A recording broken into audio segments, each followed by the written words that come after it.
नमस्कार, आप देख रहे हैं भारत समाचार लाइव और मैं हूं आपके साथ वैशाली। आइए रुक करते हैं आज की खास खबर पर। बरेली थाना क्षेत्र कोतवाली के आलमगिरीगंज के सराफा व्यापारी अमित कुमार वर्मा ने जानकारी देते हुए बताया, मेरे हर्ष ज्वेलर्स के नाम से दुकान है। मैं व्यापारियों को सोना सप्लाई करता हूं। पिछली दिवाली पर एक व्यापारी मुझे सामान लेने आया था, मैंने उसे मना कर दिया। उसने मुझे 30 लाख रुपए की एचडी दिखाई और मुझसे कहा, पहले मैं फोटो स्टेट कराकर आपको देता हूं। बहुत देर होने के बाद व्यापारी नहीं पहुंचा, सारा सामान भी ले गया। बरेली से अमरजीत की रिपोर्ट। क्या नाम है सर आपका? मेरा नाम अमित कुमार वर्मा। आज एसएसपी ऑफिस आए हैं, क्या मामला है? मामला ये है कि मेरी हर्ष ज्वेलर्स के नाम से आलमगिरीगंज में सराफे का प्रतिष्ठान है। मैं छोटे व्यापारियों को अप्रूवल पे जेवर देता हूँ और बाद बिक्री पेमेंट ले लेता हूँ।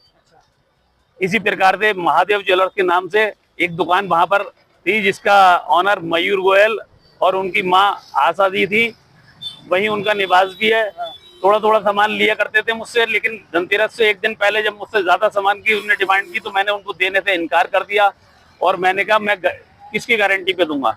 तब उन्होंने मुझे एक 20 लाख रुपए की एफडी दिखाई और उनके ताऊ जी विजय गोयल, उनका भाई मयंक गोयल और एक वरुण शर्मा, ये पांचों लोग ने मतलब जो है बैठ के मुझे ये एफडी दी और एफडी पे ये कहा कि अगर मान लीजिए हमारा पेमेंट नहीं भी आता है तो हम इसको कैश करा के आपको पेमेंट दे देंगे।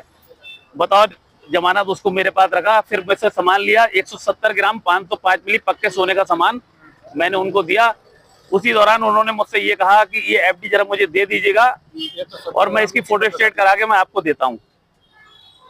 मेरे पास सारा वीडियोस वगैरह है और उसमें एफडी रख के भी मैंने उनको दी, लेकिन उसके बाद में उन्होंने मुझे एफडी वापस नहीं की। बार बार चक्कर लगाए लेकिन उन्होंने पेमेंट भी नहीं दिया। चौकी में बैठ के भी दरोगा जी के सामने समझौता हुआ, वैसे भी हुआ, लेकिन उसके बाद भी उन्होंने मतलब जो है मेरा पेमेंट मुझे नहीं दिया। फिर उसमें मुकदमा दर्ज हुआ एसएसपी साहब के निर्देश पे। एसएसपी साहब के निर्देश पे मुकदमा दर्ज हुआ और उन्होंने दरोगा जी ने कहा कि इसको पकड़ के जेल भेजूंगा, इस पे धारा 338 लगेगी। ये सब कुछ करा, तरह तरह से बहाने बनाए उन्होंने और मुझसे कहा कि जरा पता निकालो। मैंने उसको युवराज होटल से ईद वाले दिन उसको पकड़ के भी दिया पुलिस को थाने में, लेकिन दरोगा जी गए रात में और उसको चुपचाप छोड़ दिया। मेरे कहने पर कि क्यों छोड़ दिया, तो ये मुझे कहने लगे कि मतलब जो है इसमें ये धारा नहीं, वो नहीं। उन्होंने कन्वेंस हो गए दरोगा जी वहां से। इससे मुझे बहुत पीड़ा हुई कि जब मुलजिम का साथ पुलिस देने लग जाएगी तो मैं समझता हूँ कि क्राइम चरम सीमा पे पहुंच जाएगा। आज मैं व्यापारी आलमगिरीगंज का सराफा व्यापारी अपने आप को सुरक्षित महसूस नहीं कर रहा हूँ।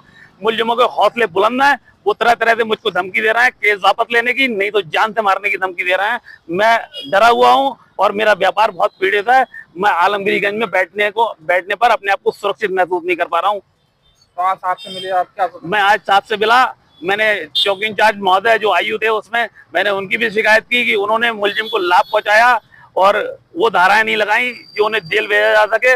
और मुलजिम आज मेरे ऊपर हावी हो रहा है। आप इसकी पुनः जांच करवाइए और इसमें जो कड़ी से कड़ी कार्रवाई हो उनके खिलाफ कीजिए, जिससे ये नजीर बने और किसी भी व्यापारी के साथ में कोई इस तरीके की घटना न कर पाए।